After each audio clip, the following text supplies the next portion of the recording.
아유 귀여워 엉덩이.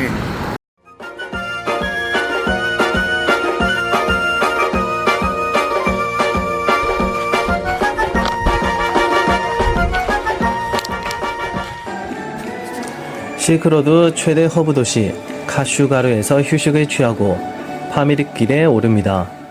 그 전에 변방증을 발급받고 말이죠. 변방증의 정식 명칭은 변방통행증입니다. 중국의 파미르고원 지역을 여행하기 위해서는 이 허가증이 있어야 가능합니다. 중국 사람들 역시 이 허가증이 있어야 여행이 가능하기에 성수기에는 발급받기까지 시간이 오래 걸릴 수도 있습니다. 지금 우리들이 가는 곳은 파미르고원, 동서양을 잇는 가장 오래된 모험심을 자극하는 로드 다큐멘터리의 무대입니다. 왜냐고요? 파미르고원이 넘지 못한다면 실크로드라는 말 자체가 성립될 수 없는데 난이도가 극상이기 때문입니다. 그래서 파미르고원이 넘어오며 숱한 사람들이 희생됐고 숱한 이야기들이 전해지고 있습니다. 727년 신라승 해초가 파미르고원을 넘으며 동쪽 중국으로 향하던 도중 반대로 서쪽 천축국으로 가던 여행객을 만나 느꼈던 심정 역시 왕 오천축국전에 남겼습니다. 잠깐 볼까요? 그대는 서쪽 길이 멀다고 한탄하나 나는 동쪽으로 가는 길이 먼 것을 슬퍼하오. 길은 거칠고 산마루에 눈도 많이 쌓였는데 험한 골짜기에는 도적대도 많다고 하오. 험준한 산세에 날던 새도 놀라고 사람은 외나무 다리에 의지해야 하는데 지나기가 어렵소. 내 한평생 살며 눈물 흘린 적이 없는데 오늘따라 눈물을 주체하기가 힘두오. 파미르고원을 넘는 길이 얼마나 힘들었을지 지금으로서는 상상조차 어렵습니다. 파미르고원은 세계의 지붕이라는 별명을 가지고 있는데 평균 해발이 4,500m가 넘습니다. 여기에서 천산, 곤륜, 카라코람, 히말라야, 힌두쿠시 등 굵직굵직한 세 개의 산맥들이 뻗어나갑니다. 파미르길은 때로는 계곡길을, 때로는 눈이 쌓인 고개를 넘어야 했고 1년 내내 눈이 쌓여 있어 그나마 눈이 녹는 여름 특정 기간에만 이용이 가능했을 겁니다. 파미르고원은 인도, 파키스탄, 중국, 아프가니스탄, 타지키스탄, 키르기스탄 등 여러 나라의 영토에 속하는데 우리는 중국령 파미르길에 오릅니다. 파미르고원에 대해 조금만 더 알아볼까요? 파미르고원은 야생파가 나서 동쪽 중국에서는 총령이라고 불렀습니다. 반대로 서쪽 페르시아에서는 태양신 미트라의 궁전이라는 뜻의 파이미히르라 불렀고 이것이 현재 파미르의 어원이 됐다고 합니다.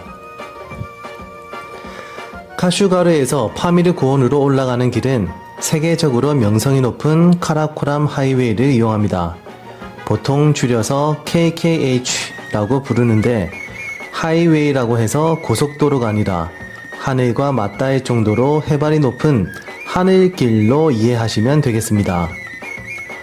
카라코람 하이웨이 북단에서 남단으로 진입했는데 여기도 뭐 길이 기가 막히네. 정말. 하늘길은 카라코람 산맥과 힌두쿠시 산맥, 파미르고원 및 곤륜 산맥의 서쪽 끝을 통과하는데 중국과 파키스탄을 연결하기에 두 나라의 우정을 증명한다 하여 우이공로라 부르기도 합니다. KKH의 전체 길이는 1224km로 중국 경내에 415km, 파키스탄 경내에 809km가 건설되어 있습니다. 도로의 최저 해발은 1154m, 최고 해발은 4733m로 세계 10대 험로 중 하나로 평가받고 있습니다. 실제로 도로를 건설할 당시 1km당 사람 목숨 하나가 희생됐다고 하니 난공사 중에 난공사였을 거라 생각됩니다. 카라코람 도로는 1966년 양국의 합의에 따라 국경지대인 쿤제라 패스에서 각국의 방향으로 건설을 시작합니다.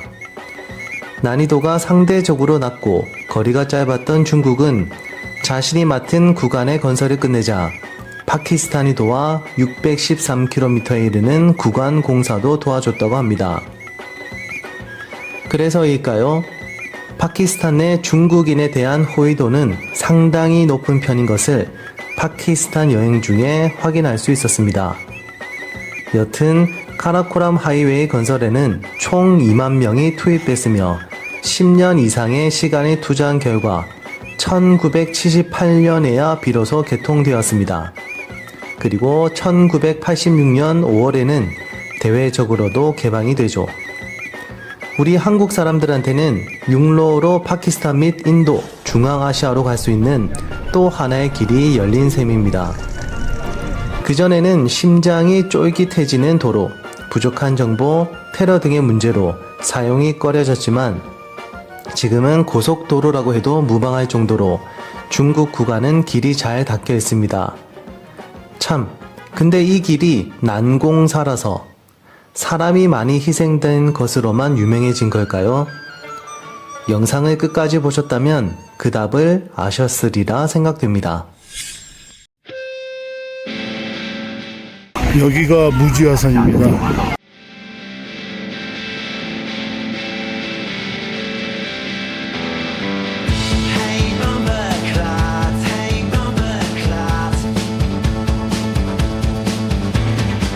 일로와 야크.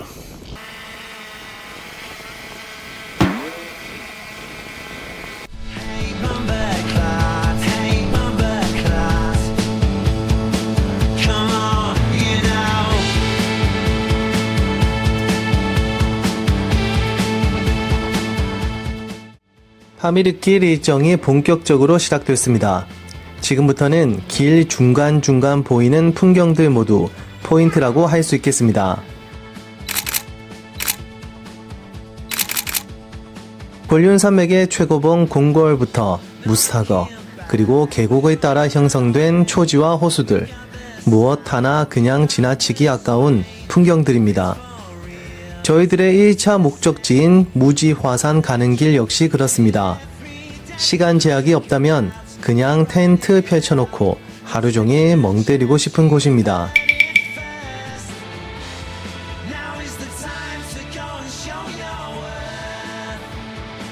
무지화산, 파미르 고원 속 중국과 키르기스스탄 국경 지역에 차갑게 식어있는 화산 분화구들이 있습니다.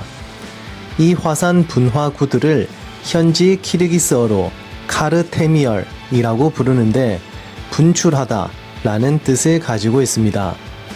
실제로 이 분화구들은 아직까지도 활동을 하는 녀석들인데 해발 3,580m에서 약 1,500년 전 폭발하기도 했습니다. 재미있는 것은 무지화산은 열화산이 아닌 냉화산이라고 하네요.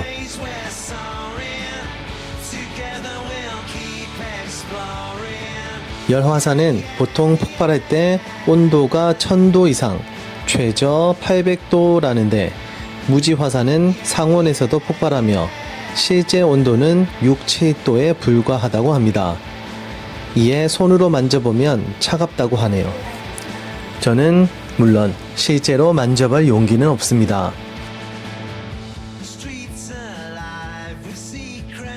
무지화산은 주변으로 고원 습지, 빙하, 그리고 일명 18나한봉이라고 불리는 봉우리에 둘러싸여 있습니다.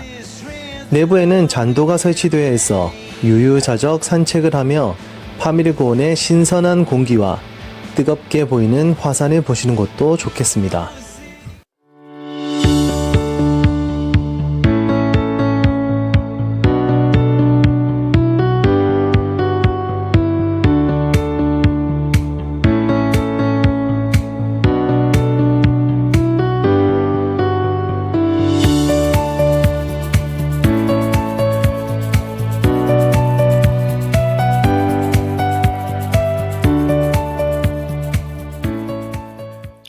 (2025년 8월 16일) 아침이 밝았습니다. 이곳은 동파미르라고 보통 부르는 중국 카스와 파키스탄 이슬라마바드를 연결하는 카라코람 하이웨이의 중국 쪽 백사 호수가 있는 그 작은 마을에서 하룻밤을 잤습니다.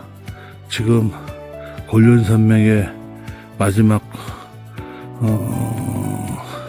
산과 지금 이 앞에 보이는 이 백사호의 백사산, 하얀색 모래가 산 기슭까지, 산 정상까지 이어져 있는 참 지구의 신비로운 모습을 간직한 호수 지역이 되겠습니다. 저기 하룻밤 묵은 민박집도 보이고, 중국의 변방,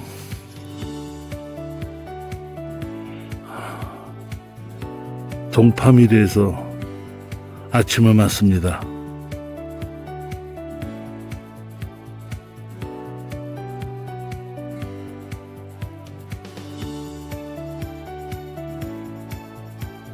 백사호는 카스에서 150km쯤 떨어진 곳에 위치한 해발 3,663m의 호수입니다.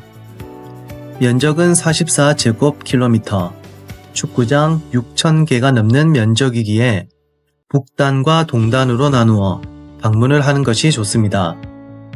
비슷비슷한 풍경의 호수 아닌가요? 할 수 있는데 영상을 보시면 아시겠지만 햇빛의 방향이나 위치에 따라 보여지는 풍경이 천차만별이기에 날씨가 좋다면 다양한 각도에서 다양한 모습의 백사호를 보시길 권합니다.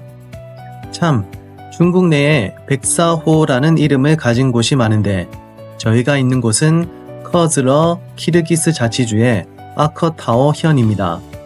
간단히 아커타오현의 백사호 백사산이라 할 수 있겠습니다. 동파미르 여행을 하신다면 백사호를 보지 않을 방법이 없습니다. 왜냐하면 여기에서 무지화산, 다슈크루간, 그리고 카스로 연결되는 삼거리에 위치하기 때문입니다. 평균 수심 78m인 백사호 주변으로는 민박집, 식당 등이 모여 있습니다. 그리고 주변으로는 곤륜산맥의 최고봉인 공궐, 그리고 무스타거봉의 설산, 모래로 이루어진 백사호가 둘러싸고 있습니다. 백사산은 지질학적으로 신생대의 퇴적암이 풍화에 의해 만들어진 것이라고 하는데 지질에 관심 있으신 분들에게는 또 하나의 관람 포인트가 될 것 같습니다. 이 세상의 끝이라고 해도 과히 부끄럽지 않을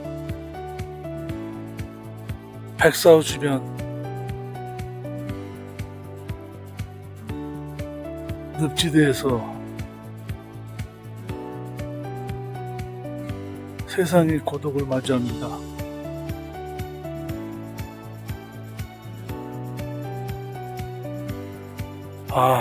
대단합니다. 최고입니다. 또 하나 팁을 드리자면 고해발 지역은 기압이 안정적인 오전에 관람을 하시는 것이 좋습니다. 오후가 되면 바람이 불고 날씨의 변화가 심해지기 때문입니다. 조금 뜬금없지만 혹시 서유기 보셨나요? 서유기에 나오는 사오정의 거처가 이곳이라는 전설이 있습니다. 물론 믿거나 말거나이지만요. 또한 키르기스의 영웅 서사시 마나스에 나오는 은색 사구의 장소가 바로 백사호라고 하니 기회가 되면 안 가볼 수가 없겠습니다. 백사호 근처 호텔에서 하룻밤을 묵고 다음날 아침 카라쿨로 향합니다. 백사호에서 카라쿨까지는 약 30km, 차로 30분 만에 도착합니다. 카라쿨, 카라는 검다 혹은 크다, 위대하다 라는 뜻, 쿨은 호수라는 뜻입니다. 그러니 검은 호수보다는 큰 호수 혹은 위대한 호수라고 해석하는 것이 맞을 듯 합니다. 빙산의 아버지 무스타거봉을 수면에 머금고 있는 카라쿨에는 키르기스 전설이 하나 전해 내려옵니다. 같이 한번 들어보시죠. 옛날에 적 호랑이가 산신령 몰래 담배 피던 시절 카라쿨에 키르기스 노부부가 살고 있었습니다. 노부부에게는 딸이 한 명 있었는데 금슬 좋던 노부부 사이에 늦둥이 딸이 하나 더 생깁니다. 하지만 나이가 많았던 키르기스 엄마는 막내딸을 낳고 얼마 지나지 않아 세상을 등집니다. 세상을 떠나기 전에 남편에게 유언을 하나 남기죠. 要不那我屁多어디 두달 잘 부탁해요. 아내가 남긴 막내딸은 건강이 좋지 못했습니다. 이에 홀로 남겨진 키르기스 아빠는 슬퍼할 겨를도 없이 막내딸의 건강과 첫째 딸의 성장을 위해 최선을 다해 보살핍니다. 그러던 어느 날 키르기스 아빠는 꿈을 꾸게 됩니다. 꿈에서는 산신령이 몰래 담배를 피던 호랑이를 혼내고 있었습니다. 이를 몰래 지켜보던 키르기스 아빠를 발견한 산신령은 인자한 웃음과 함께 한마디 남깁니다. 동쪽 채가 뜨는 방향에 일월신산이라는 곳이 있어. 거기에 산꼭대기에 일월 보경이 있는데 그거 가져다가 딸에게 비추면 건강해질 것이오.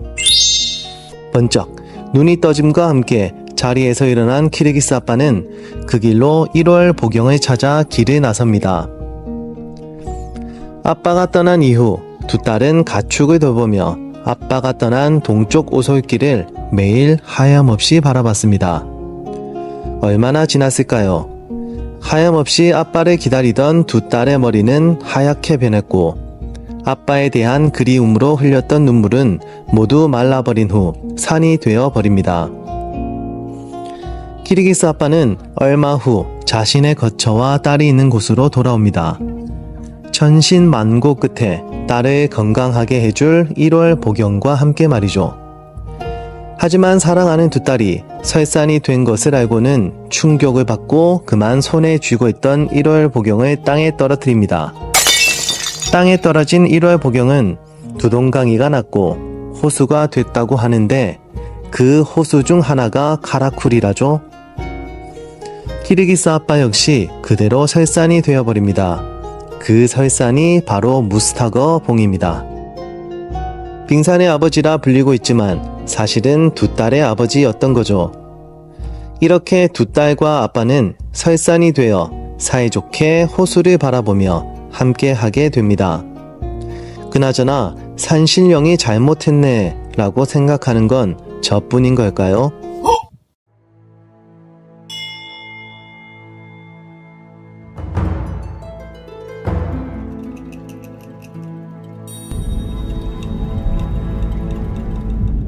왁한 회랑은 동서로 길이 약 400km, 남북으로 약 20km의 좁고 긴 산맥 사이의 길을 말합니다.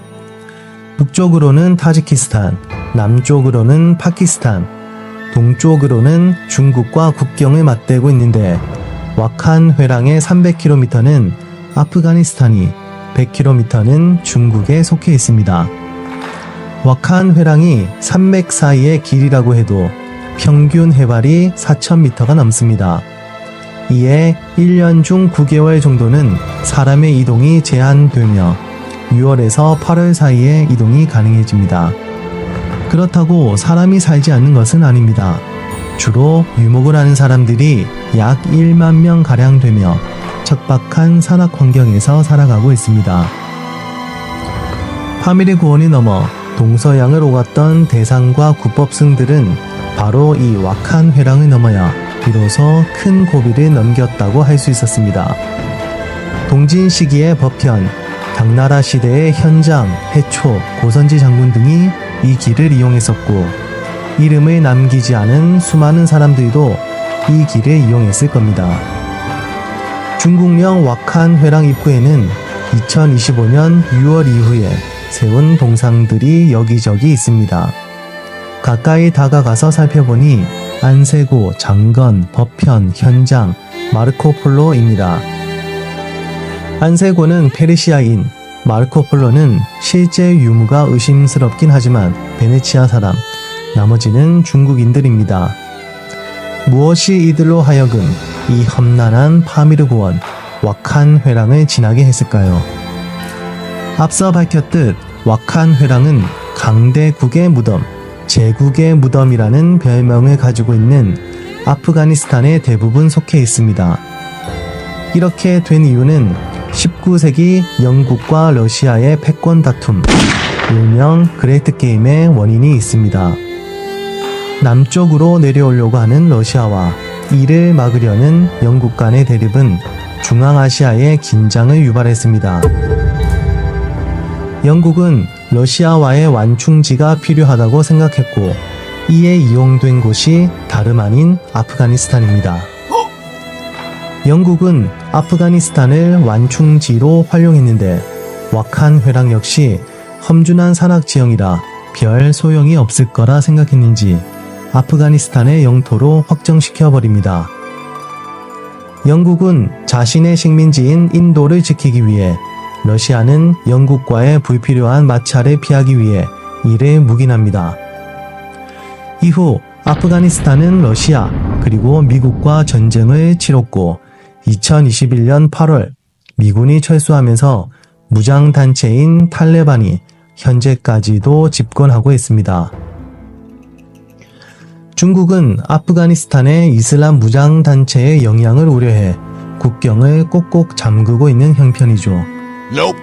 우리나라에서는 여행 금지 국가로 지정된 아프가니스탄에 2007년 샘물교회의 선교사들이 갔다가 피랍되면서 가기가 더 힘든 곳이 되어버렸습니다.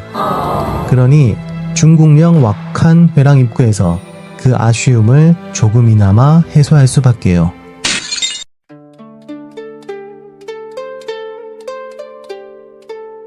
뭐 들어가면 뭐해?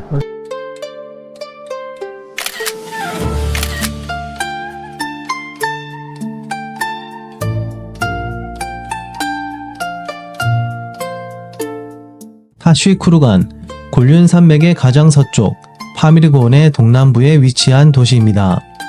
이 도시는 파키스탄, 타지키스탄, 아프가니스탄과 국경을 마주하고 있습니다. 타쉬쿠르간은 아프가니스탄에서 동쪽으로 왁한 회랑을 넘어 첫 번째로 만나는 가장 큰 도시이며, 한서 서역전에 따르면 서역 36국 중 프리국의 수도였다고 합니다. 삼국시대부터 당나라 시대까지는 갈차국, 갈반국, 갈반당국, 갈반타국 등으로 불리기도 했죠. 신당서 서역전에 따르면 갈반국은 총령에 있으며 도성은 사다하를 등지고 있다. 병사는 1000명이 넘는다고 이야기합니다. 중국에서는 타쉬쿠르간을 총령진이라 했고, 총령진의 본거지가 바로 석두성입니다. 즉 수비군이 주둔하던 성인데, 당나라 시기 고선지 장군이 파미르 원정을 떠나기 전에 머물렀던 곳이기도 합니다. 참고로 변경 수비대 중 규모가 크면 군, 작으면 수착이라고 합니다. 아침부터 배를 든든하게 채운 우리들은 석두성을 방문합니다. 표를 파는 건물 앞에는 타지크족들이 관광객들을 위해 공연을 하고 있습니다. 타지크족, 그러고 보니 타쉬쿠르간은 타지크 자치현이기도 합니다. 중국어로 타지커라 부르는 이 민족은 중국 내에서 유일한 백인종으로 알려져 있습니다. 약 4000년 전 시베리아 일대에서 거주하던 사카인들이 남하에서 중앙아시아 그리고 파미르 고원에 정착했다고 하는데, 사실이라면 타지크족도 사카인의 후손이라고 할 수 있겠습니다.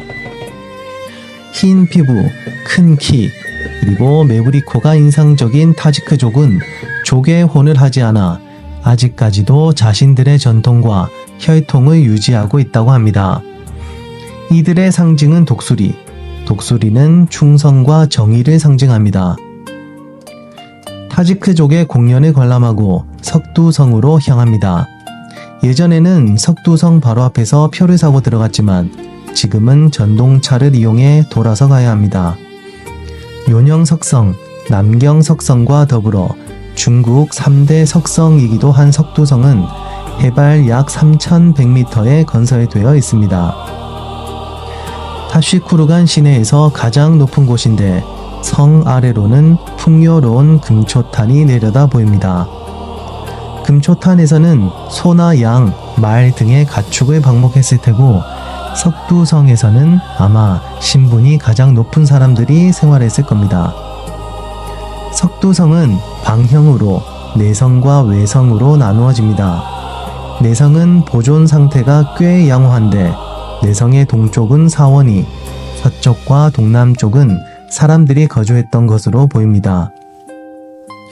외성은 봉화대와 일반 백성들이 거주했던 것으로 보입니다. 지금은 돌들이 무더기를 이룬 폐허가 되어 있습니다. 이 폐허들 위로 한때 실크로드의 도시로서 번성했던 모습이 눈앞을 스쳐갑니다. 낙타 무리를 이끌고 파미르 고원을 넘어온 대상들, 종교적 열의로 가득 찬 눈을 한 국법승들, 여기에 지금의 저희들과는 사뭇 다른 여행객들까지 말이죠. 우리는 무엇을 보기 위해 이 석두성에 서 있는 걸까요? 이 물음에 대한 답을 석두성이 해주고 있는 것 같습니다.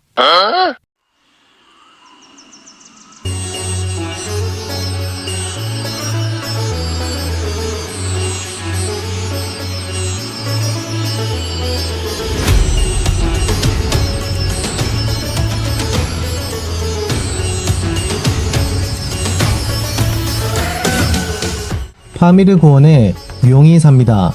이건 옛 사서에서도 자주 등장하는 기록이기도 합니다.